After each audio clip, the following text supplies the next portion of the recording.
Welcome back, everybody. I'm Claire Jeffs, a partner in the competition group at Slaughter & May, and I'm delighted to be chairing this session on such an important topic at such an important time. We've got a great panel lined up to really chew over what COP26 means for business and more broadly. And I can tell you, based on our prep call, that we're going to have an interesting discussion. I'll introduce the panel in a minute, but before I do so, we will have a Q&A session at the end. So please do feel free to submit your questions on the Swapcard platform. They will be dealt with anonymously, so feel free to ask any question you like, and we will do our best to deal with those at the end. So to my panelists, on my far left, I have Sue Garrard, who runs a consultancy advising on sustainability strategy for companies who really want to make a step change in this area. She made her name in this space at Unilever, where she led for their landmark sustainable living plan. And her clients now include a range of major corporates like Mars, Danone, RBS, O2, and Primark. And she has wonderful insights to offer on how to embed change in major corporates. Next is Anne Pettifor, who is a writer, thinker, and speaker on the global financial system and sustainability. She's written a fantastic book called The Case for the Green New Deal, and she's also a contributor to policy development on the left in the UK and I think also the US. So we're counting on Anne to give us a broader perspective on the fundamental changes that are required at a political, economic, and social level to respond to climate change. Lastly, on my immediate left is Jonathan Lebray. He is the lead on global strategy at the Value Reporting Foundation, which, for those of you who are experts, was formerly the IIRC and SASB. And they are a think tank who are at the forefront of developing robust sustainability reporting standards.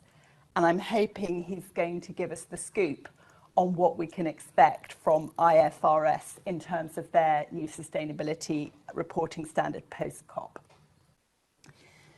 So, panelists, I think we're all hoping for great things from COP26 and that it will be a lightning rod for change, both at governmental and non-governmental levels. And I think we can assume it's going to emphasize the role of business in participating in the carbon transition. But to start with, I'd like to ask you each to give your views on what we can expect from COP26, both for business and more broadly. And Anne, I'd love to start with you. Is it going to be good enough, COP26? Well, honestly, this is an opportunity for leaders to show us that hope is possible rather than that despair is inevitable. And the question is whether they can rise to that challenge of leadership. And I have to say, the signs are not good. There are big debates about who is going to be there. That's going to be important. Who's going to be around the table? And are they going to be talking to each other? Are they going to be friendly enough to be able to manage this? So, I'm not particularly optimistic, but I'm not optimistic because the transformation required is so dramatic and it has to happen so soon, because the scientists are telling us that we really don't even have hope of just staying within the 1.5 degrees centigrade rise in temperature that they're predicting. They feel we'll be beyond that quite soon. And if we thought COVID was bad, getting to temperatures above 1.5 degrees centigrade is going to be. So I'm slightly pessimistic because the changes we're asking for have to be big and have to be transformational. And I can't see that thinking emerging, certainly here in Britain. I think the Americans have got a better idea of the scale of what is needed, but are hampered by their political processes.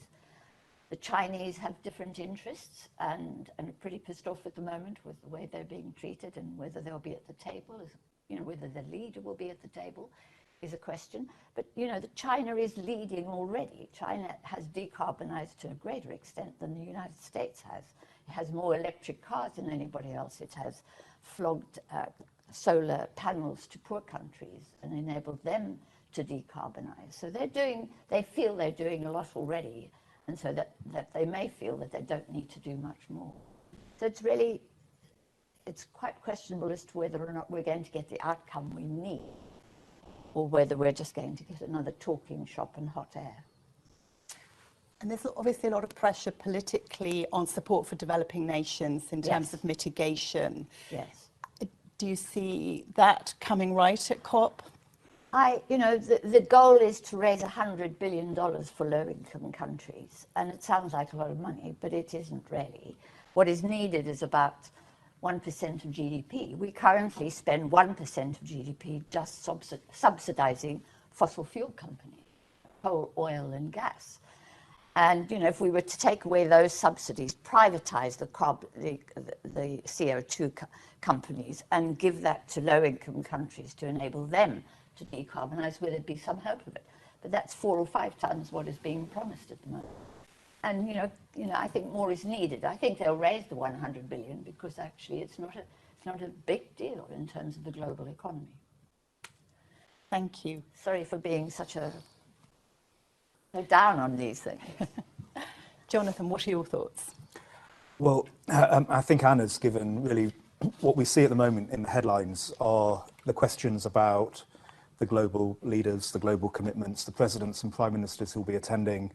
No doubt we'll have also the rock stars and the actors giving their pitch, and we'll have the demonstrations alongside it. But I think the test of this COP26 will actually be the actionable agreements that come out of it. And I think if you look, we're at COP26 indicating how many of these kinds of events that have happened previously, and some of them have been really poor in terms of the outcomes, but those conferences that have been successful have been the ones that have been able to translate political commitment into real action. And that's where we've been engaged in the corporate reporting and standard setting debate, because for us, this COP is really important. And we think that it could go down alongside Paris and for those with long memories, Copenhagen in the past. And the first one of these that we were involved in was Rio+20 in 2012, which gave birth to the Sustainable Development Goals that we're kind of rapidly trying to meet by 2030. But the reality is that the nature of value and the nature of risk in our economy has changed, and it's changed permanently. The World Economic Forum assesses every year the nature of risk today, and it's 10 years ago, its risk report showed that the majority of risks in our economy were financial in nature, interest rate risk, and so on. Today, all of the risks that they identify in 2021 are what we would have called traditionally non-financial. It's inequality, it's climate risk, it's water scarcity, it's political risk. It's all of those non-financial factors, and therefore, as they say, we need new systems, new tools, new mechanisms for measuring that performance. And COP is a way of getting global political commitment around a new way of measuring, a new way of identifying the issues that are going to be essential, both for the sustainability of the planet, but also the sustainability of our economy and performance. Great stuff. Sue, what are your thoughts?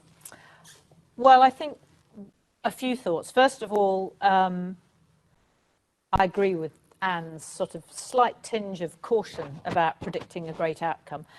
And I do that because I think actually we face globally a crisis of leadership. And if ever leadership was needed, it's needed now. But of course, leadership is at lots of different levels. And so, thinking about the people that are listening to this today, you're all leaders. And so I think the way I'd like to open this is by saying that COP is important, but, the world will carry on, and we'll wake up the next morning and there will still be a need for decisions and leadership and action at all levels. And that what will happen, incontrovertibly, irrespective of what does or does not happen at COP, is the physics of this planet will tell us that we are reaching the limits of our ability to operate on it in the way that we do. And that's not a philosophical point of view, it's simply a data point that we're seeing happening increasingly quickly. And so either we change the construct of how we operate, and capitalism is the least worst system we've come across, and it's the one that we've got in most parts of the world, or leaders of businesses and organizations understand how they can continue to not just survive, but also to thrive in a world where those inevitabilities are true. And that is going to have to mean certain things, most fundamentally recognizing that the cost of inaction at any level, personal, corporate, national, or global, is really great. The cost of inaction is much greater than the cost of action. And the critical thing is not to wait for the kinds of things, the policies that hopefully, and I am a big supporter in this space of regulation, by the way, but not to wait for that to be done to you, but for leaders to actually lead our way to a solution where we get out of binary thinking, we do the right thing or we deliver profit in the short term is the simplistic way of constructing that, because it's deeply flawed and it won't get us where we need to get to. We need leaders who are not just courageous, but who can think in a different way. And by the way, there are plenty of precedents for this. This isn't a complete step into the unknown. It is a partial step into the unknown. But I think we need to, each of us, take that responsibility and reframe the way we think about our job as leaders. But Claire, you know, I think the problem is that capitalism has changed. And like Sue, I'm in favour of greater regulation. But regulation is something that happens at a domestic level, at the level of the national economy, of the boundaries of the national economy. But most of the globe of capitalism operates beyond boundaries, beyond the national economies. You know, capitalism has changed. It's now not about competition at home. It's about global competitiveness. And therefore, it has to have become oligopolistic, monopolistic, and kleptocratic in the process. And those guys are beyond our reach, in a sense. Much as we would like to manage them, we can't. They operate out there in the stratosphere. And they don't operate and trade in tangible goods and services, which is what most of the corporates that we know are doing. And those are the ones that we see and touch and engage with on the high street. They're operating out there in intangible, with intangible, you know, intellectual property, securities and derivatives, all of that stuff. And they are beyond our reach. And so this is one of the reasons why I despair of the ability of politicians, and it's one of the reasons I think why we do have a leadership crisis. And that is because leadership has been hollowed out. You know, what have you got to lead when actually, you know, all the biggest corporations are beyond the reach of most governments and most regulators? Well, you're getting into a subject that's very close to my heart as the competition lawyer. I mean, we see a very active debate. I mean, what I would say is, you know, these are also companies that are extremely innovative. I think we'll come back to what the steady state economy will be. Probably it is less consumption of physical goods. But Sue, I wanted to ask you about how you kind of see the investor community in all of this and really the financing of this change. Do you expect states, even in the Western world, to contribute to this as part of COP? Or are we really having to fall back on the private investor community to finance it? Well, I think an enormous amount will fall to the private sector. And I think that, you know, at the moment, there is a very rapidly growing understanding in the area of risk. And we all, you know, most of the people listening to this will be familiar with, and a few will be terrified about TCFD and various other things that are coming down the track. And those are all good because they're catalysts driving change. But I think the much more exciting thing that's happening is that the investor community are starting to look at where the new growth opportunities are. And I think one of the powerful things about capital markets is when they shift, it happens really very quickly. They move away. You look at what's happened to the value of coal businesses over the last 5 years. It's gone through the floor. Why? Because people looking at the value of what things will be in a certain period of time are going, that's the past. Where's the future? Yeah. And I think that, again, a better regulatory framework would help. One where there are at least some level of, you know, levelling up rather than levelling down globally or in key market areas would help. But the reality is that, you know, money runs like water. It runs to where the attraction is. And I think, it's a pity that the SDGs haven't been a more effective catalyst for that when they were launched. And my ex-CEO, Paul Polman, was on the high-level panel that developed them. Everybody was very excited. But let's be honest, 17 is too many. 17 SDGs is just too many to get your head around. So it should have been the world's business plan. But at least what it is it's a backup to tell you, well, where's the opportunity? Because the money will go to where you can see growth. And for the foreseeable future, and you talked about limits to growth and reduction in consumption, and I think that will come. But actually now, we need the fuel in the form of money to drive and invest in the changes that we need to see. And I think that a huge amount of that can be done in the private sector. So I feel much more optimistic, I think, than Anne, but then I'm not a deep expert in the way that she is in that area. So I am pessimistic because, it was barely a year ago that the shadow banking system, which consists of something like $52 trillion of assets, collapsed and had to be rescued, nationalized, if you like, in the middle of the pandemic by, first of all, the Federal Reserve and secondly, the Bank of England and ECB.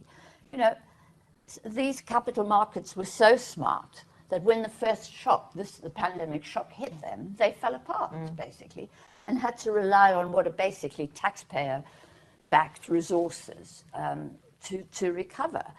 And so what we found is central banks spewing out QE in vast quantities, which has inflated, assets worldwide and made things worse, in my view. So I just don't have the same confidence that Sue has. I think it's true that money is smart enough to go where the future is, but only a small amount of that money, vast amounts of money, are going into speculation, right? And government and speculative activity is far more profitable than investing in something sound like, solar panels or decarbonization. That takes time, that takes energy, that takes labor power, and it's messy. Whereas, investing in gambling, essentially, on a global scale, involves no such sort of dirtying of the hands, if you like. And that's where most capital is at the moment, in speculative markets. And until, for me, I think Sue's absolutely right about the leadership crisis we face. But partly it's also a crisis of coordination. What we don't see are states working together. We are hit by a global pandemic, and we couldn't get ourselves together to coordinate around a vaccine and make sure the vaccine was distributed globally. We couldn't do that. Instead, we're all fighting, we're arguing with each other. And these tensions are growing, they're not declining. Well, I would go further and say it's about government regulators and the private sector and all of us working together to find the solution. Everyone's got a role to play. But can I ask perhaps Jonathan and Sue to comment how they see the role of company boards in all of this? Because that's what many of our audience will be involved with. What are the key things you think people should be thinking about at a board level? And Jonathan, perhaps you could help us some more with the whole reporting pathway. Yeah, absolutely, Claire. What's clear on the capital markets, and we see it in the work that we do in corporate reporting, is that they're not working remotely, efficiently or effectively. And Mark Carney, when he was chairman of the Financial Stability Board, talked about the tragedy of the horizon. Yeah. So you've got this situation where in our current disclosure system, our current corporate reporting system, we're reporting on short-term information. We're looking principally backwards and maybe a little bit into the future, even when there are known risks to the stability of the business model, we're just not reporting on that or managing it or looking at the information that's needed to change governance. And so the corporate reporting system can be helpful, because what we're talking about when we talk about reporting isn't the report. Everyone wants to say, well, what's the report? This is about behavior, it's about governance, it's about the allocation of capital. And if you get the right information into the capital markets, then you can allocate the capital more sustainably. There's enough money in the capital markets to meet the needs of the Sustainable Development Goals, but it is just allocated inefficiently and unproductively. And we need the information to get to the capital markets that are actually going to help that transition. And that's where good quality, high quality global standards, like you have in food standards or in any other walk of life, that aren't particularly kind of sexy or exciting, but they are essential for actually underpinning good governance and high quality performance. And that's where all the work that we're doing at the moment with the IFRS Foundation, or the work that the IFRS Foundation is doing that we're contributing to, that hopefully will lead to a global baseline of sustainability standards for the world. So it's going to bring sunlight to all sorts of problems and really kind of bring them into the open and help them get solved. So what are they going to announce and when, Jonathan? Well, this is a matter for the IFRS trustees. Yes. But what happened a year ago, so during the pandemic, when all of our CEOs were grounded, for the first time, all the different organisations involved in corporate reporting got together to work out what the joint vision was for the future of corporate reporting. And we developed one single prototype for climate-related financial disclosure that was based on TCFD, but also the different standards, so GRI and SASB and IRC and CDP, the alphabet soup of different standards. So we all came together and collaborated and said, actually, we need to move beyond a period of competition between all of these different organisations, or at least a perception of it, and collaborate and develop a single system. Alongside that, the IFRS Foundation asked the question, we've currently got the IASB, which is accounting standards, and we know that the problem with accounting standards is that they don't link financial capital to the other capitals, the other resources that companies use to create value, like natural capital and human capital and so on. So should there therefore be a sibling board sitting alongside the IASB that develops standards for sustainability, starting with climate, because that's where most of the work has been done technically, and also where the political momentum is, but then broadening out to other standards like human capital standards and so on to fill the gap. Now, these standards would be focused on enterprise value, so they would be standards that take the look at really the financial materiality of the business, or the impact, the financial performance of the business over the long term, and how they impact the business model. Now, critically, they would also include things like intangibles, so it would include intellectual capital, because what's critical to this transition is the innovation that's going to change the business model. It isn't, again, just about the information, it's about the business model change. And so what is now happening is that we're part of something called the Technical Readiness Working Group that the IFRS Foundation has set up. That's looking at preparing the ground so that if the IFRS Foundation announce the ISSB at COP26 and the trustees need to make that decision, that they will hit the ground running, that they will be ready to set up these standards so that they'll work very quickly. And how do you see the move to making that sort of reporting mandatory via regulators like IOSCO? You know, what should we be expecting? Well, we are definitely on a road to mandatory. The last 10 years has been really characterised by voluntary innovation in the corporate reporting space, lots of initiatives, great work, a huge amount of time and resource spent on developing high quality standards and frameworks that are used by a lot of companies in the world today, but it's fragmented, lots of different organisations. What we want is consolidation in the field and one single set of standards for the whole world. And IOSCO is an observer in the Technical Readiness Working Group that I was speaking about. And the idea that they have mooted is that they would play a similar role to the sustainability standards that they played to IFRS 20 years ago. In other words, they would endorse the standards, and that would provide the mechanism for local adoption. So the local securities regulator would then adopt them. In some cases, like Australia, it's automatic, but in other cases, you would actually need local regulation. Thank you. Could I just come back on your question about boards? Because I think what we've heard there is at some point you're going to be forced to be transparent and to have a rigour around environmental impact and what the resulting effect of that is on your business. So I come back to what I was talking about right at the beginning, which is the crisis of leadership. And of course it starts at board level. So, you know, any board should be looking at itself critically right now. I would say it should have been doing this several years ago, but right now is the second best alternative.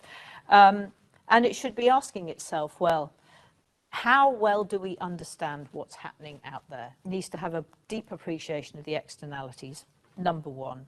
and it should do that on a fairly regular basis. It should understand the interrelationship between environmental and social impact and what that does to the whole of the ecosystem of which that business is a part. So not just its supplier base, although that will be critical, particularly in major businesses. It needs to understand what the most material issues are that that business faces, and how there is a strategy that is designed, again, to pick up on your phrase, for the long term, in order to deal with and address those effectively. And I say the same thing to every organisation at board level down that I work with, which is, first of all, don't wait for this to be done with you, because what Mark Carney said in 2015 was the tragedy of the horizon. What he then said rather more punchily in 2018 was, businesses that do not get ahead of this will go bankrupt. So many of them will fail. And that's absolutely right, because the scale of the change that some of these regulations will require will be fundamental in terms of the impact on a business model. And you simply don't learn that as an organisation whilst continuing to deliver for the short term. It's very, very difficult. This is a classic Kodak situation, where they observed the problem, they wrote amazing papers about it, but actually they just couldn't reconcile how they carried on delivering for the short term while managing for the long term. Well, the news is that is what boards are going to have to do all around the world. And if they're not getting ahead of that regulation, then they risk leading that organisation into some form of failure, possibly a permanent failure.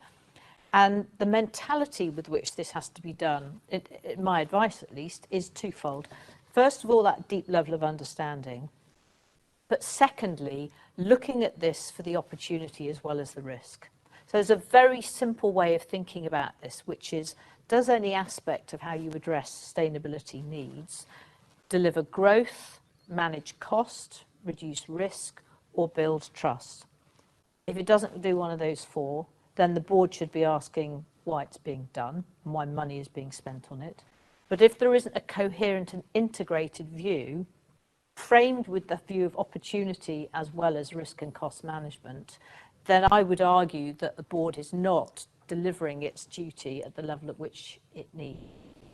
So I take it you don't see a tension between the kind of financial agenda and the sustainability agenda. Actually, they should go hand in hand. They must be. Right. They must be fundamentally integrated.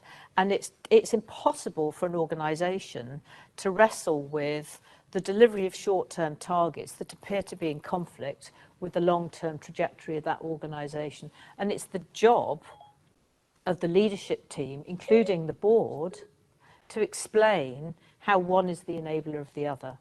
Because otherwise you simply putting down the chain to junior people in the organisation the requirement to resolve an unsolvable tension between short-term delivery and long-term vision of the business. Well, that's not their job and it's not fair. But you need to ensure that there's coherence in the strategy, and then you need to ensure that you have the mechanisms to deliver it and the capability within the organisation.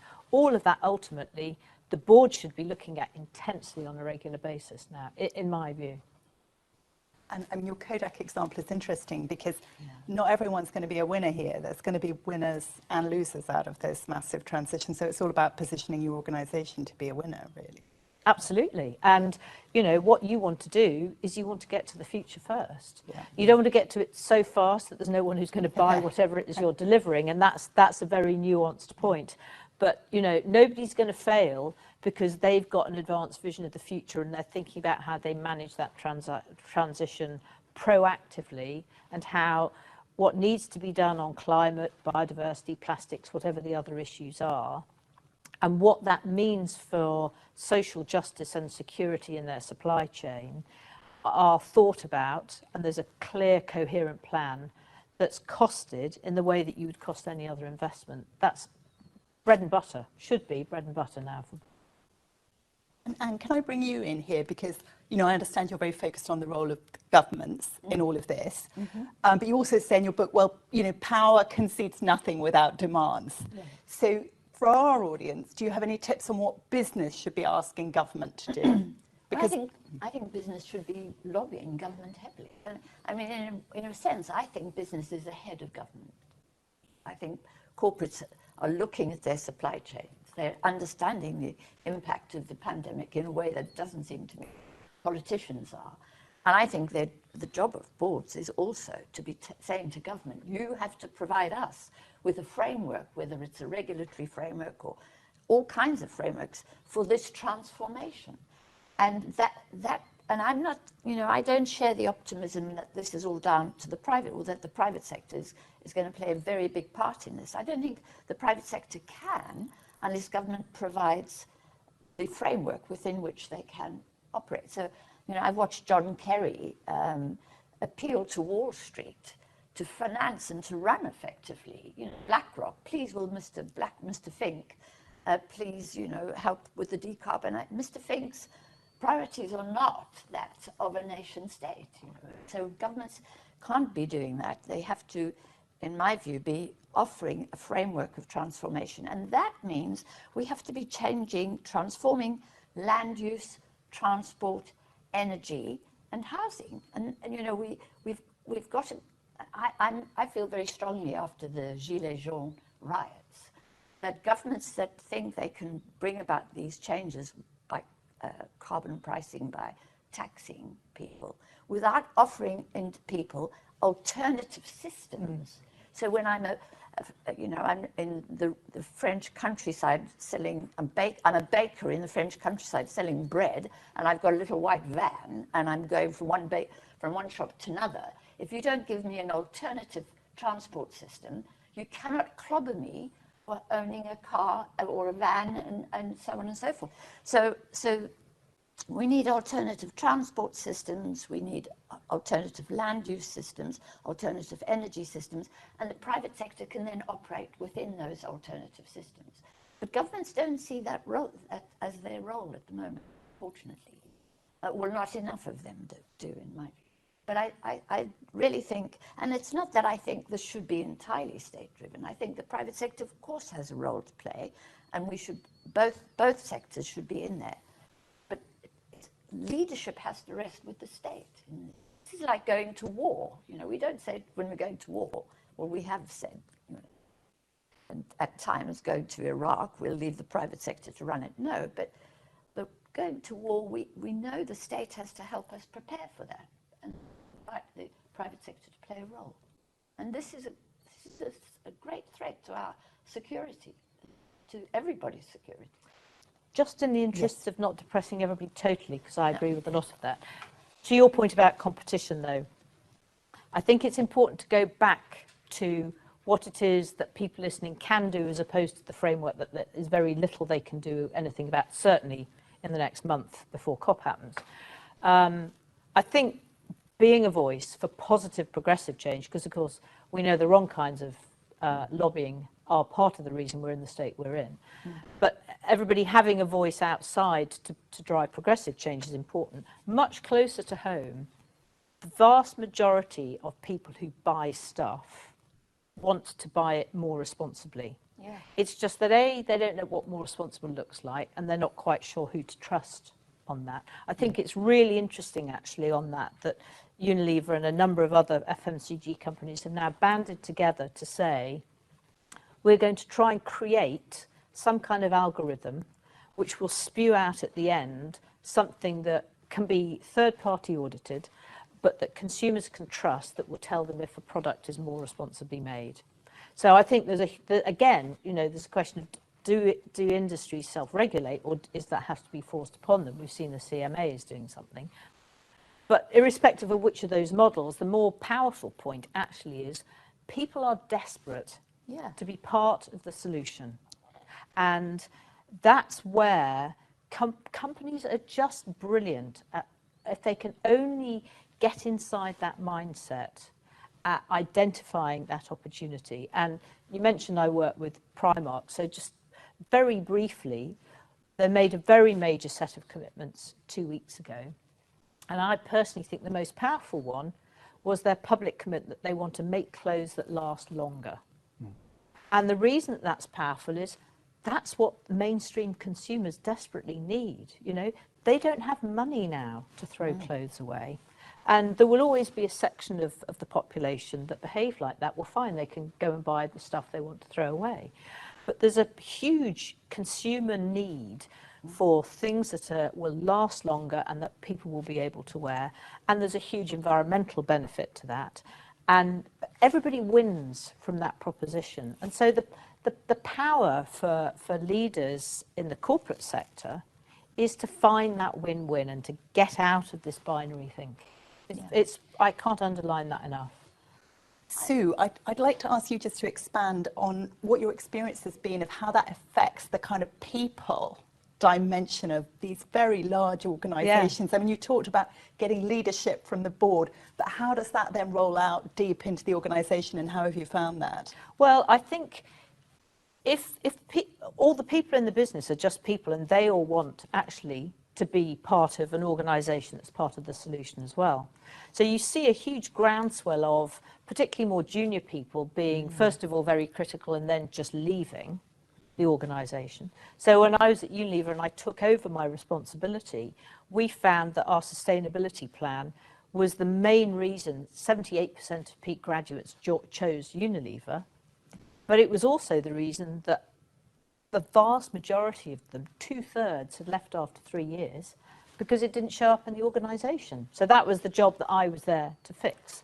And what you learn from that, again, is this has to be integrated into what it is the organisation is there to do. And sometimes that's about the what, and sometimes that's about the how, and actually usually it's about both.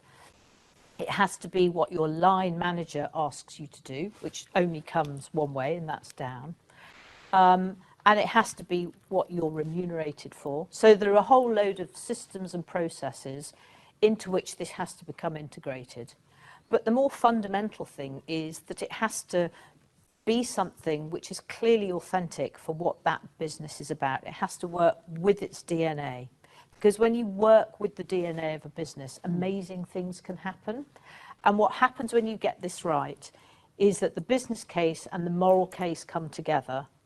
And then you have an unstoppable organisation, because we all moan about not having enough time. Well, guess what? That is finite. But energy, human energy, is unbelievably elastic. And so the real power for leaders who can unleash this authentically is that you suddenly have a group of people who are delivering at the top of their game most of the time. And the discretionary productivity that you get from people who will knock down walls to drive change in their organisation because they're empowered to do it, it's like fairy dust for companies. It's a wonderful thing. And it creates something that's magnetic that everybody wants to work with. You know, when I hear a conversation about, authenticity and trust in this sort of corporate city world, it actually makes me realise how much the dialogue has changed, over the time I've been doing these sorts of jobs. I mean, this is really a different corporate world, isn't it, from how things were, 20, 30 years ago. Absolutely. And if you look at, sorry, I'll shut up in a minute. Yeah. But if you look at the AstraZeneca story, who would have thought 5 years ago that you'd have a CEO who, forced by COVID, was eating with his family every day? Well, that never happened for a start. If you were a CEO, you were on a plane, weren't you? And whose kids said, well, of course you're not going to make a profit out of this. Of course you're not. And he's been very honest and very brave about being open about that decision-making process.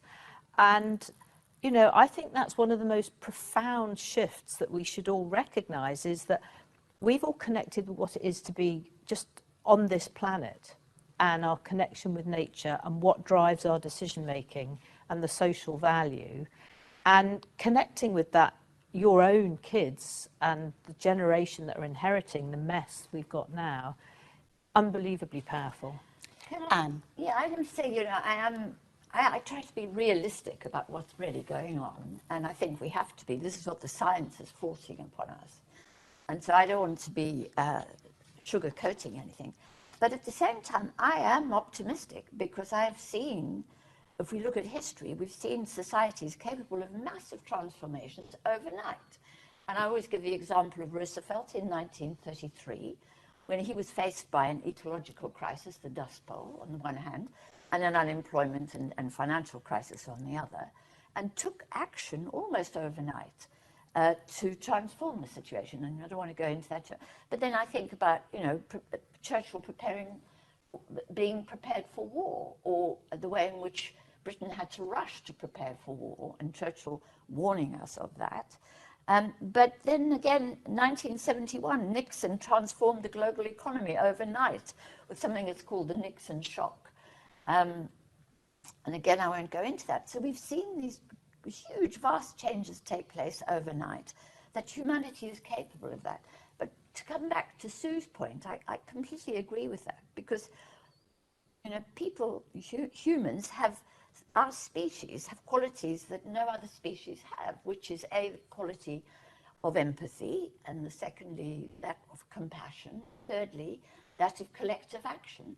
And corporates are where collective action happens. Corporates, by definition, are associations of people pursuing goals. And so, people working together in one place are capable, as Sue says, of actually doing extraordinary things and innovating. So I'm actually hopeful because of that experience, and because I'm actually naturally optimistic. But I think we need also to have leadership, and I'm hopeful that we all have the ability to lead. We have to find the inner leader in ourselves, wherever we are in the hierarchy, and use that leadership to bring about change. But no, we're entirely capable of doing it. We just need to, boom, go ahead. Okay, we'll get to the questions in a minute, but can I ask you each, get out your crystal ball and give me your 1 minute view, best guess on where we're going to be in 2 to 3 years' time. I don't want to talk about further away than that, because I think, the near term is important. What will have been done, what will remain to be done, how will we be doing? Jonathan, do you want to start?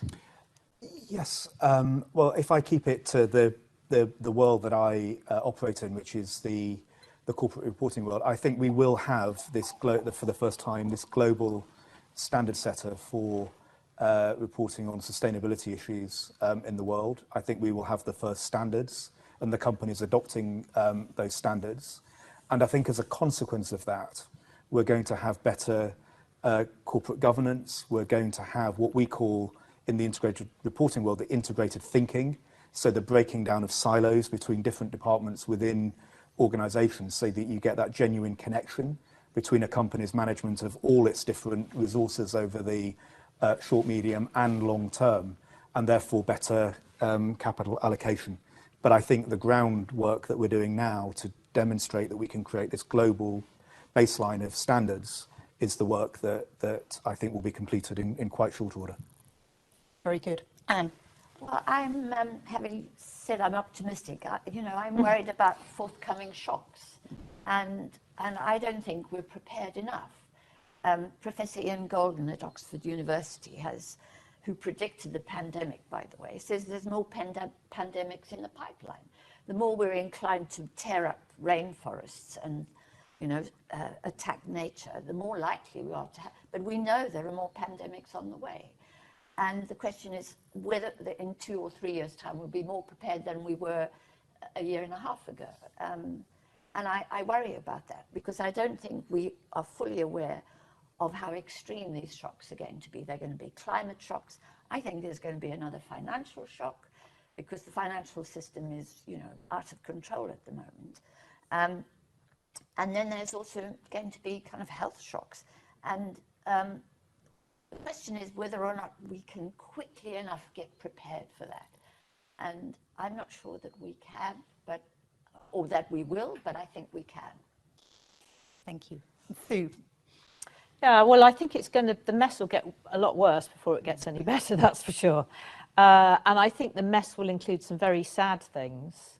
So I'm not optimistic about any closure of the gap between the haves and the have-nots. I think nationalistic tendencies will get worse, not better.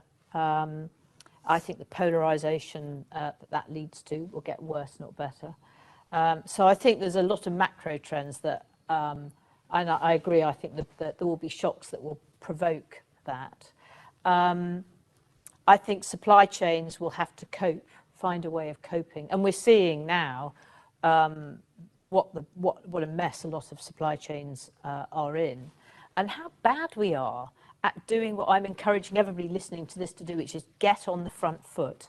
You know, there are degrees of severity that are not entirely known, but we actually know right now a lot of what's going to happen. We just don't know exactly when and with what level of severity. And we know a lot of the solutions. So if you're running anything, you know, whether it's a bakery or whether it's a huge conglomerate or whether it's a bank, isn't it just negligent to not get ahead of that? And isn't it smart to do that? So I think we will see smart leadership building businesses and brands that ordinary people will choose, because I think that's a core human dynamic, is that we want to be able to do the right thing, all of us, at work, in what we buy, in the company that we keep.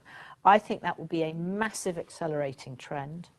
I think it will start to call out much more sharply than it is now, winners and losers in sectors. I think voter intention will shift. I mean, we've seen just in our own period that, you know, when Theresa May stood for election, climate policy was not in the top 10. Now it's in the top 3 of every vote that's happening around the world this year. So, and that's just the start. So I think we will see a really rapid acceleration of voter intention and of pressure, all in every system you can think of, to drive positive change. And my single message, in case you hadn't heard it, is get ahead of it.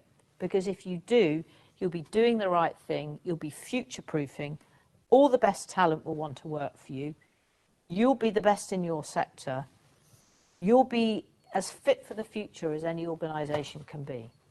Thank you. So we've absolutely got to do the best we can to build this momentum for change. Okay, let's try a couple of questions. So first, we've touched on the importance of regulation, or the value of regulation.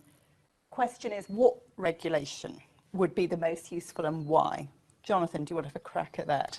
Well, the importance of regulation is really to bring everybody onto the same, or the value of regulation is to bring everybody onto the same level in terms of adoption. The risk with regulation is that we turn disclosure on sustainability issues into compliance in the same way that we have disclosure of accounting information. And it gets hived off into a different department that's separate from governance, from the board, and becomes just a matter of compliance rather than of communication or of corporate governance. So we have to be very careful when we talk about regulation. Some of the regulatory initiatives that have worked have been particularly around corporate governance codes and stewardship codes. So you embed the signposting of best practice and of particular frameworks or standards in those corporate governance codes, and you can monitor the quality of the reporting with those codes, and more on a comply or explain basis. And I think that that's probably important, but I would just be really cautious. I think regulation is necessary to get that global baseline established, but I think we have to be very cautious about supplanting one compliance regime with another. But I think good principle-based regulation can build trust, and that's what we need for this sort of change of sentiment and, you know, momentum. Another question. Can you point us to some examples of businesses who are doing really well in this space? Sue. Well, I feel like it's really hard not to talk about something that sounds like a vested interest, but, you know, actually there are a massive range of businesses. So I'm going to start with the finance sector. So you've got amazing investment ideas now being led by organisations like Tribe Capital. Look them up, they're fantastic. You've got disruptors in the banking sector like Triodos, who are wonderful. But you've also got leaders like Alison Rose, the relatively new CEO of what was RBS, now NatWest Group, who unbelievably courageously said, look, all of our carbon footprint is in our lending book. You know, our own scope 1 and 2 is irrelevant. And so she has stood up and said, we're going to at least halve the carbon emissions of our lending book by the end of the decade. And no, we don't yet know how we're going to do it, and the transition is going to be difficult. But the act of saying it publicly will galvanise us and drive us to a step change in how we operate that would never happen if we operate in the way that we normally do. Amazing leadership. Kudos to Alison for that. So that's why I have a bit more hope that, you know, there are some enlightened leaders. And if that works, of course, what happens in the corporate sector is you get followership because everybody goes, oh, I should be doing that because that's working. So I continue to have a bit more faith in some elements of it. But across every sector, you're starting now to see people who are taking very bold decisions. And rather than name them, what I'll just give you is a couple of the characteristics, because I think, again, for those watching this today, if you do one thing, it's go back to your organisation and ask yourself, are we meeting those criteria? So they are very simply, you know, have you looked really at your most material issues? Or have you got a plan that's based on what it's convenient for you to look at doing now? Because the latter will not get you where you need to get to. The second is, are you setting objectives and targets that scare the life out of you and require not just iterative change, but change at scale of a sort that you're not quite sure how you're going to deliver? Because again, if you're looking iteratively, you're not going to be moving far and fast enough. And if I look at the qualities of all the organisations, irrespective of sector, these are the common denominators. Thirdly, critically, can you articulate and preferably cost the business case for action? And is that then integrated into every system, process, individual's objective? Is it collectively owned by the leadership team? Are you held to account for delivery of that? Is the board clear about the questions it's going to ask you about? And actually what I would say is there were a trickle of leaders that were doing that 10 years ago. I was very fortunate to work for one of them at Unilever. But that trickle has now become a flood. And that is driving a flywheel of change that I think now will continue. A framework for regulation, an even more levelling up of the playing field would be critical. I'm not going to even get into the global policy challenges around heat transition in buildings and all the rest of it. But those for corporates of whatever sort, I think, are the key denominators. Again, I feel optimistic. Thank you. Thank you so much. I'm conscious of time. I knew we were going to run out of time. We've got lots more questions, but we'll have to draw a line there and bring our event to a close. I want to thank my fantastic panelists so much for your wonderful contributions. Just to say to all of you in the audience, the event platform is going to stay open after this session, so please stay on. You can reach out to contacts or fellow participants, so please do say hello.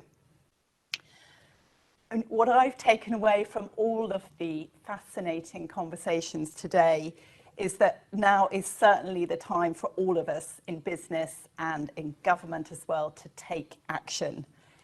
And as Jeff said right at the beginning, this is about fundamental change. It is not just incremental change. In fact, the amount of change needs to mirror the scale and scope of the challenges we face and the level of the transformation that is required. So, you know, this is massive. But I'm sure I speak for everyone here. I mean, I feel strongly that we're all part of this international business, legal community of people who can think effectively about this stuff and can show leadership and bring about change and build momentum.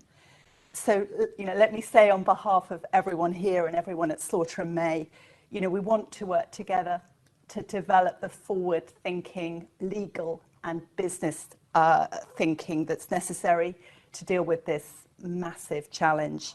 And we look forward to many more interesting conversations, interesting real-world projects we can do together to make this change happen. So thank you all very much indeed for joining us, and please do stay in touch. Thank you.